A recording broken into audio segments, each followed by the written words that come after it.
ব্রাহ্মণবাড়িয়ার নবীনগরে মেঘনা নদী থেকে অবৈধভাবে বালু উত্তোলনে বাধা দেয় সন্ত্রাসীদের ছড়রা গুলিতে অন্তত 4 জন গ্রামবাসী গুলিবিদ্ধ হয়েছেন।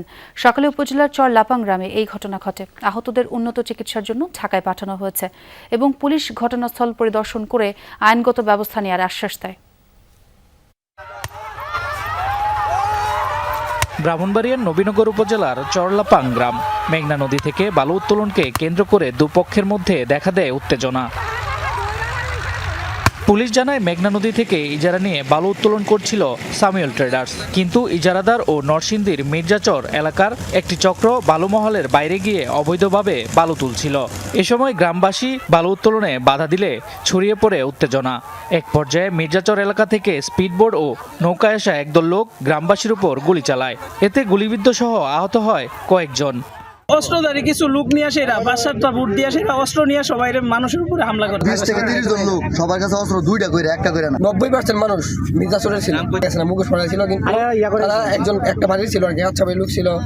পরে আহতদের স্থানীয় স্বাস্থ্য কমপ্লেক্সে নেওয়া হলে উন্নত চিকিৎসার জন্য তাদেরকে ঢাকায় পাঠায় চিকিৎসক। আহতরা হলেন আলিম মিয়া, নূর মিয়া, সফর মিয়া ও নুরুল মিয়া। আমরা দেশ শেষ, জমিন শেষ, জমিন দিয়ে রক্ষা করতে হবে।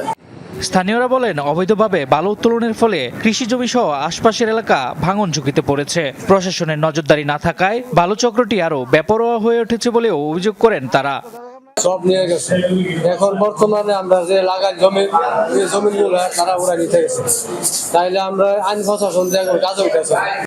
অবৈধ বালু উত্তোলন ও গোলাগুলির ঘটনায় তদন্ত সাপেক্ষে আইনগত ব্যবস্থা নেওয়া হবে বলে জানায় স্থানীয় প্রশাসন।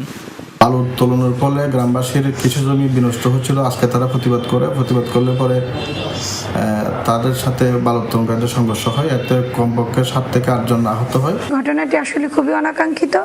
এ ব্যাপারে আমি সকালে মিটিংও করেছি, কথাও বলেছি এবং আমরা সিদ্ধান্ত নিয়েছি যে প্রয়োজনে আমরা তাদের ইজারা যে কয়দিনই আছে আমরা প্রয়োজনে বাতিল করে দেব। আমি প্রশাসনের দৃষ্টি আকর্ষণ করে বলছি যে আমি কার্যকরী ব্যবস্থা দেখতে চাই, আমি কোনো লোক দেখানো অভিযান দেখতে চাই না।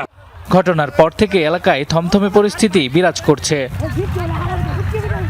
শামস তাবরিজ উচ্ছ্বাস, যমুনা নিউজ।